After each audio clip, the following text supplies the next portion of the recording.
Что, друзья, в Якутске уже минус 49, ночью было за 50, мороз крепчает. И, конечно же, очень сложно иметь машину и эксплуатировать ее, особенно когда она стоит на улице под тентом. Что мне нужно сделать каждый раз, когда я собираюсь поехать куда-то на машине?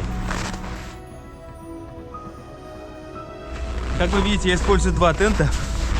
Это помогает мне экономить почти в 2 раза больше топлива для автозапуска, когда машина стоит на парковке.